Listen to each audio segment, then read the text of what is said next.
Thanks for joining us. Hopefully this is working. Trying to get it out on the World Wide Web. Yes, hopefully, because it was working and then it wasn't working, and so now we hope it is working. Yeah. I'm going to let Miranda talk. I'm pretty frustrated, so I'm going to be in a bad mood the whole time. But Miranda's in a cheery mood. Let's spread Brett with some frosting. Frosting? Yes, frosting. You mean death spread for diabetics? Is that what you mean? We're trying to sweeten up your soul at the moment. Frosting would kill me. Okay, well, you know what? Last night, just before the sunset, and it was actually storming outside. I stepped outside, and it was raining, not heavily, but it was raining, and it was really pretty windy out there. And I looked up in the sky, and I was like, I can't believe it. There was a double rainbow, like a full half circle of a double rainbow. And anyways, we hadn't seen a double rainbow, or any rainbow, actually, in quite a very long time. So that was really fun.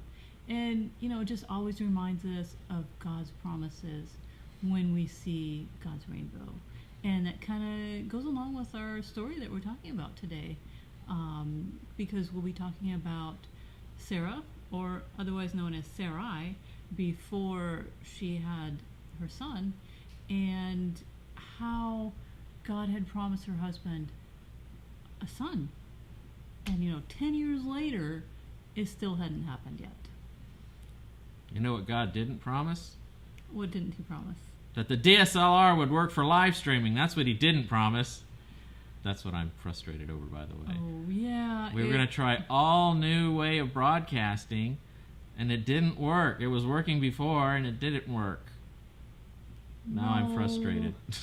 Well, don't you remember what we are talking about this week? No, I forgot, because I'm so frustrated. That every moment that we're in, even though we may feel like God is late showing up, or we're not in the right moment at the right time, and things aren't happening like we want them to, that God always has us in the place that he wants us in whatever moment in time that we're in. Okay, well, I can go with that. But while we're talking, Aspen's pointing at us and saying something to Mommy. Mommy needs to speak louder. Yes. I'll just have Brett speak with me. And then it will clearly be loud enough. Loud enough. So while we're going, I am posting in the comments a link to Miranda's blog site. We have two. We have one on WordPress and one on a Wix site. And if you want to, isn't that the one we're doing today? Yes. Yes. Mm-hmm. So tell them what it is. Oh, it's called Sword of Peace. And a subtitle is Truth Swings a Sword of Peace with Practice Skill. And while we didn't add it on, but the sword of peace is what puts to death fear in our lives. And it's called, I think we called it the Sword of Peace. Sword of Peace, yes. It's got sword in the name, so on the blog you'll see. Yeah, or it could also possibly just be the very latest one that we posted. That's the very first, so whatever one. The first one that come up. Well, the link will take you straight to it, but there's a bunch of other ones too.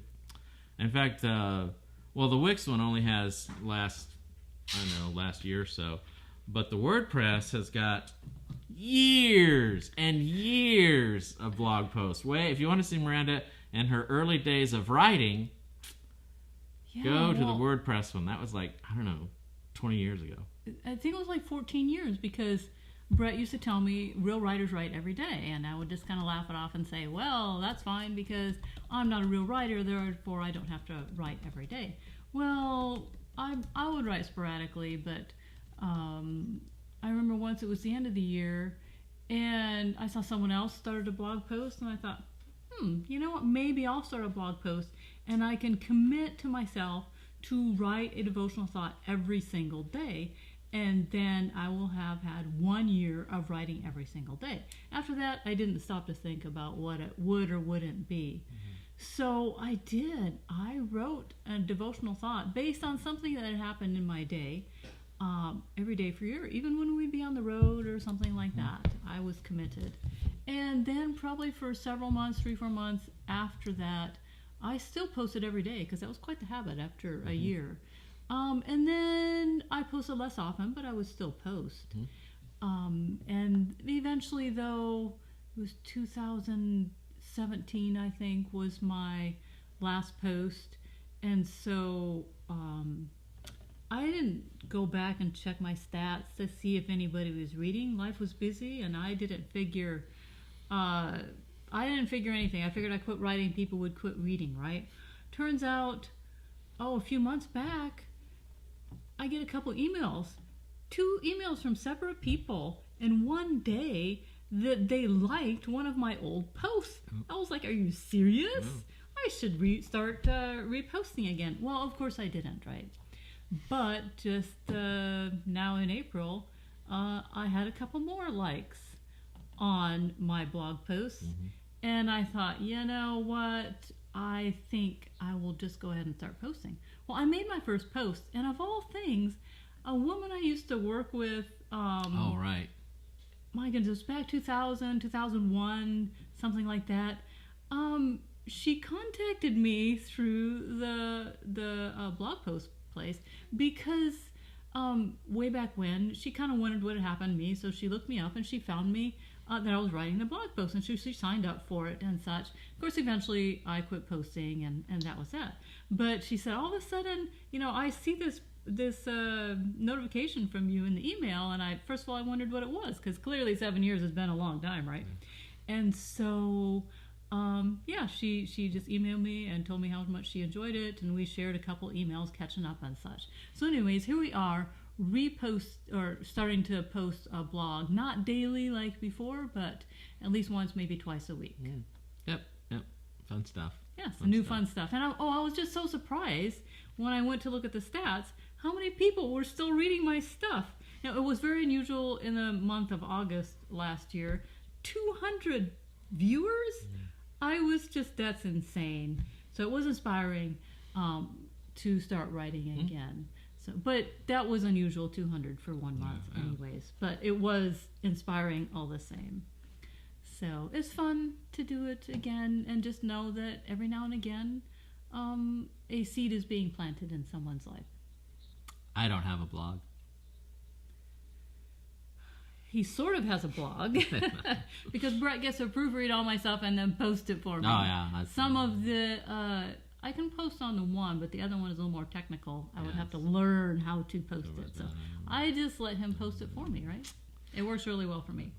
So for anybody that knows my brother Craig, I was talking to my mom today, and you may have seen his, because I know some of the people watch us know Craig, and he's doing pretty well. Mom said he had a kidney transplant, and it's doing well, and everything's working normal, and it's like he's got a fully functional kidney, things are good. And he's having to go, for checkups less and less. In another 6 weeks, he'll be down to where he has to go to somebody just once a week in his, local city. Because right now, Mom has to drive him to Indianapolis. They live about an hour or something away. Yeah, it's a little more than an hour. Because he's mostly blind. He's blind in one eye, and he's got cataract in the other, and he can't get the surgery for the cataract till August. So it's a little hard on Mom. She has to drive him back and down, forth to Indianapolis once a week. It was like every day for a while, and then twice a week. Now it's once a week. And then once he has his cataract surgery, he'll be able to see it again, and then he'll be able to drive himself and stuff. So, but for those Craig, he seems to be doing pretty well now. Yes, and what a life-changing experience for him to have to go in for dialysis 3 times a week. Yeah. And now, he's free from that. Did that for like 3 years, 4 years. It was several years. He was in there. It was getting... he started that, I think, the same year COVID started. Almost about the same time. Yeah, about the same time. Yeah, about February of 2020. Something like that. Yeah. So it's been a little bit. About three years almost, yeah. And was it 3 times a week, 3 for 3 years? It got to be a lot. Yeah. But, so he's doing good. There are a lot of people thinking about him, praying for him, and that is an update. So thanks for your support and prayers. Craig's doing good. Yes. I, on the other hand, still have diabetes and can't get DSLR cameras to work. So there. On to today's subject. Poor Brett. Poor Brett. Aspen doesn't even feel bad for me. No, she doesn't. Okay. Anyway, so today, truth swings the sword of peace with practiced skill. Take it away. Oh, okay. That Well, was just my dramatic intro. We're still talking about the story of Abraham. And What? Still? Abraham? Yes, oh, my I know. word. Why are we... Oh, there is so much in the story of Abraham. Who knew, right? She had a great idea, by the way, is to write a modern-day version of Abraham. Yes, and story. Because Brett has been asked to do the play at Southwestern next year, and usually, of course, they do Shakespeare, but they used to do an Easter play, and so he's kind of debating which he wants to do. Yeah. And he has a really good Easter or modern day Easter Modernized, play, but people may not be terribly receptive to it. Yeah. So, anyways, I told him he should write a play titled Abraham. The original Easter the original story. Easter story, because it is about our salvation and the sacrifice and such. And it's pretty cool. I just, you start thinking, well, how would you do that? And you put, because, Abraham was, fairly rich in his day before he started the journey.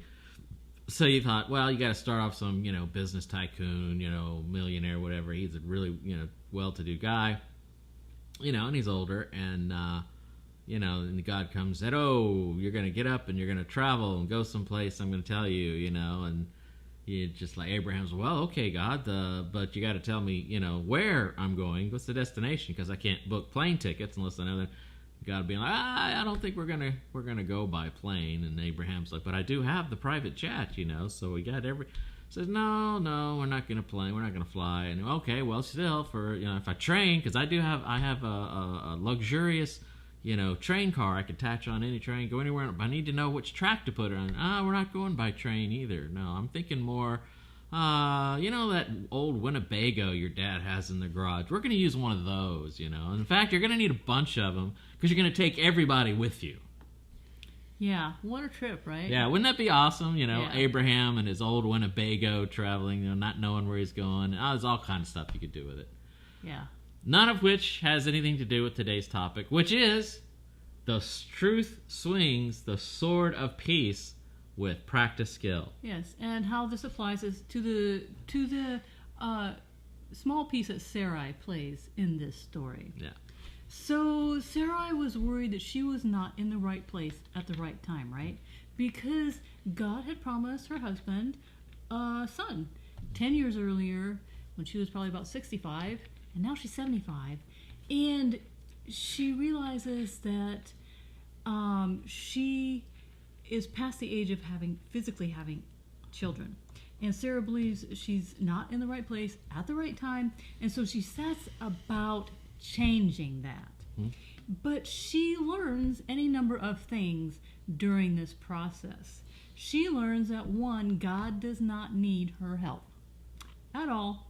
Ever. Yes. Perfectly capable of carrying out his plan in his perfectly good timing. Yep.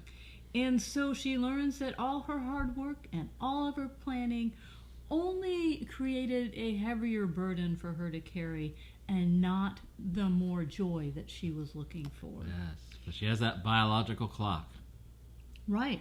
And she learned that when she heard that clock tick-tocking in her ears telling her that she was old, she was out of time, and she was late to the party. She learns that she is exactly where God wants her to be in the moment that he has her at that moment.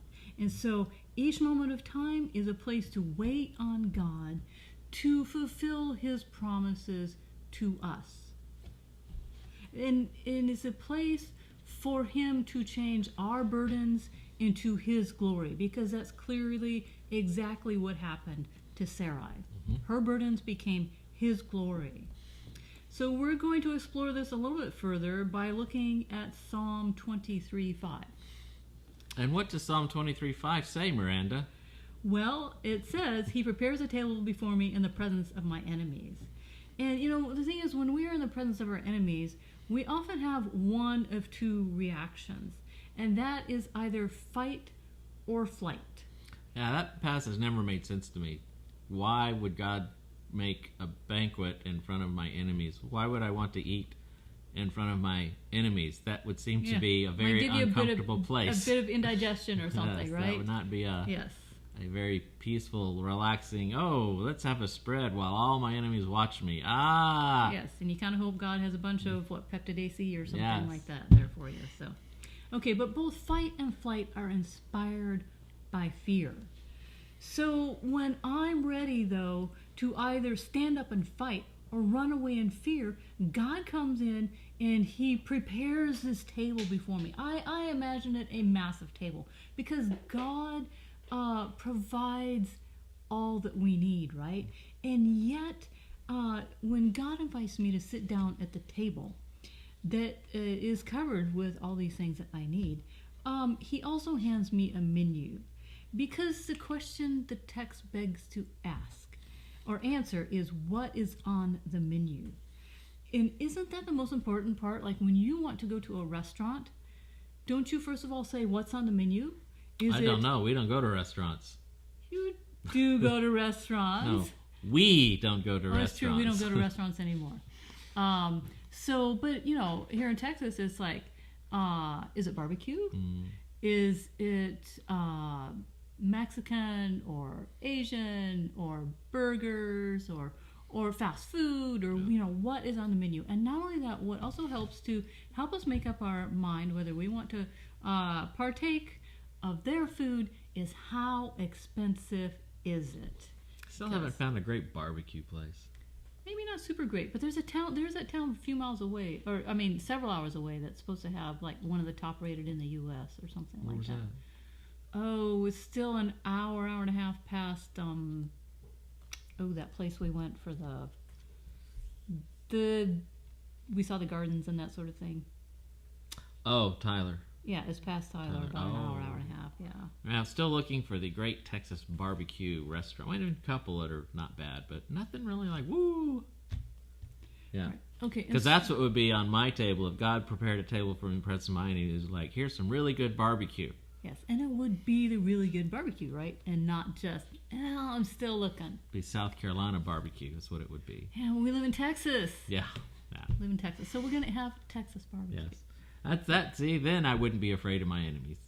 I'd have good barbecue. Good barbecue, so never mind. Dig in and forget about that, yes. right? Yeah. Okay. But it's fear. You were talking about, Yes. Right. So the answer to the question begging to be answered in the first text there, in verse 5, is answered by the text directly before it, verse 4.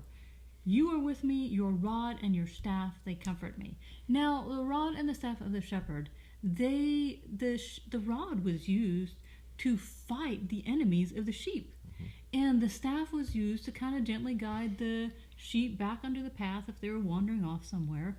Or the hooked end would be used to help pull the sheep out of some place that had gotten stuck in, some briars or bushes or something like that. And so we don't need to fight or flight in the presence of our enemies, because a good shepherd carries a rod to fight for us. Which is what the original meaning of that actually was in Psalms 23 when it says, you prepare, a table for me in presence of my enemies, because as you recall, if you know, David was pursued by his enemies quite a large part of his life. Saul, chased him all around the wilderness. And, he had, a lot of times where he was being pressed in. And so the idea is that David's saying, like, here I am in the presence of my enemy, and I don't have to worry because you are the one who does the fighting. You are the one who takes care of me, like I said in the previous verse, your rod and your staff. I can eat in the presence of my enemies and not be afraid because I have the faith that you are fighting for me and you are guiding me. That's why God can prepare a table in the presence of our enemies. Right, absolutely.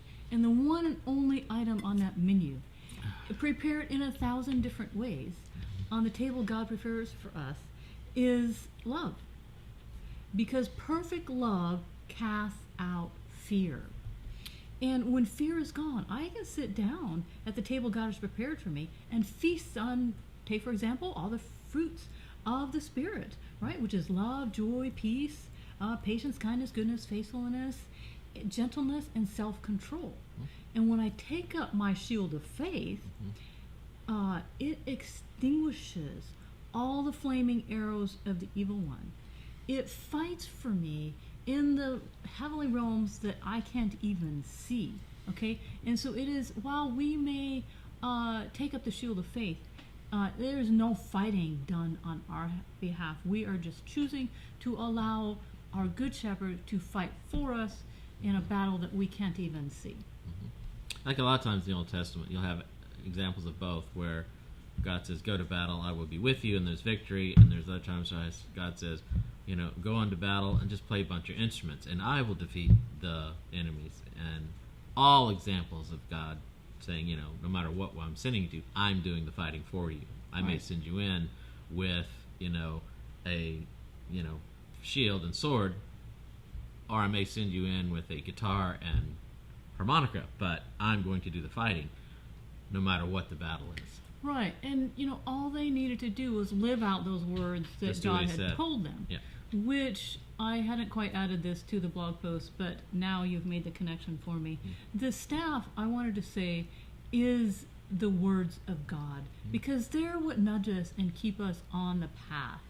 And it's also what helps get us out of our stuck places, right? Just the words of God, they're pulling us out and showing us, guiding us in the way that we need to go. Yeah, that would be the rod, staff. Yeah. Right, and while in the meantime he is fighting off our enemies for us with the rod. He's not beating us up because we got lost or we got off the path. He's not beating us up with the rod. He's not. That's true, because when the Good Shepherd finally found the lost sheep, he ran over to him and then... Gave him what he deserved? No. Grabbed him by the neck and drug him home? Nope. Well, he at least must have given him a good scolding. No, he grabbed him in a big hug and picked him up and carried him home. I'm sorry for all the trouble I've been. I don't deserve to be part of the pen. Just point to the way that leads to your door, and you won't have to bother with me anymore. But knowing the little lost lamb could not find his way on its own, the Good Shepherd picked up the little lost lamb and carried him all the way home. I just want to be a sheep. Ba, ba, ba, ba. This dramatic break has been brought to you by Brett and Aspen. Very nice, very nice. Good timing. Thank you. Part of our skit. So. Anyway, on to with the lesson. Okay, so when I live by faith, I believe that my fighting for myself is absolutely useless, and it doesn't gain me anything. In fact, it puts me into debt. So, on the other hand, when the enemy shows up, he also hands us a menu. And everything served is deep fried in fear. It's like fear deep fried in fear. And yet, I don't know about you, but... What? We're going to back up a moment, because I really like this imagery, and I think you buy it too fast. So here we are. We're sitting at the table, a feast that is made in the presence of our enemies. And there are two maitre d's. And God brings us his menu, which you have covered so eloquently with love and all forms of fruits of the Spirit. But there's also the other maitre d' who comes over, who's in charge of the smoking area. And he has, get it? Smoking, because he's devil from, okay.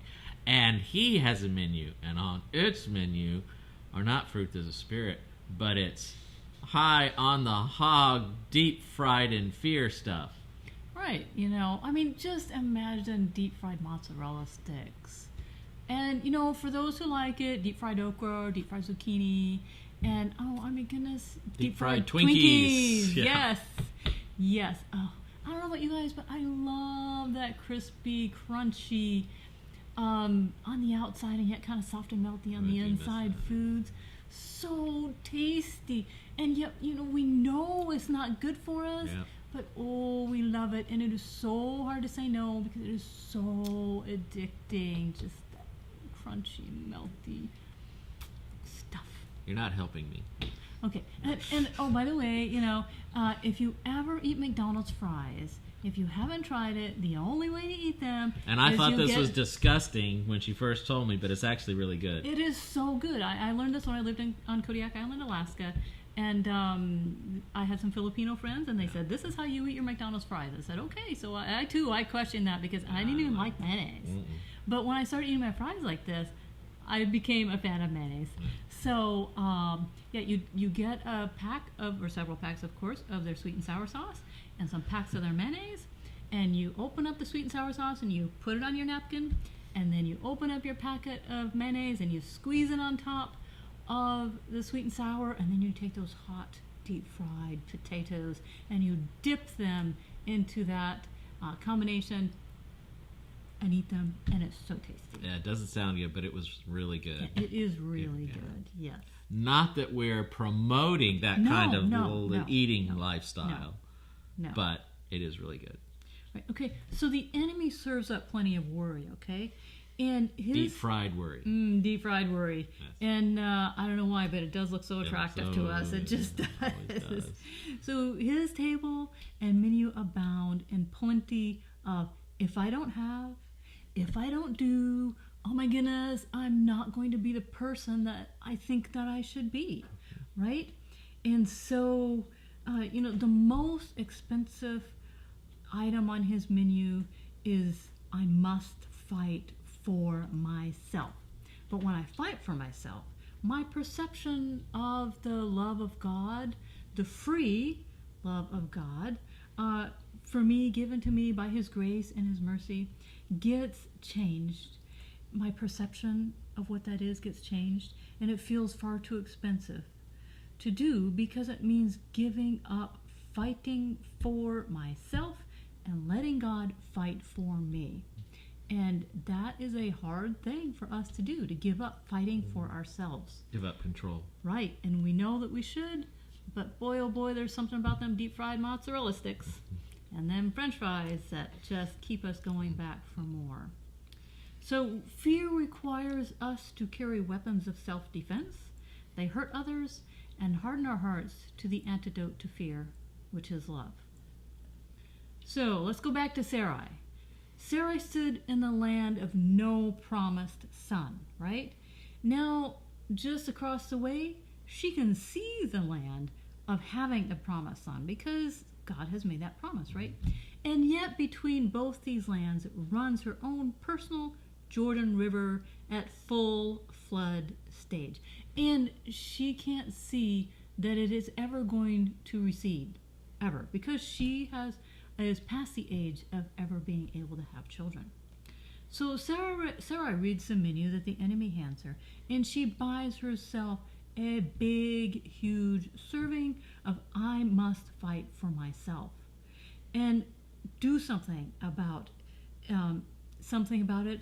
And she will not, or she feels she must do something about the situation, or she will never have the son that God has promised, right?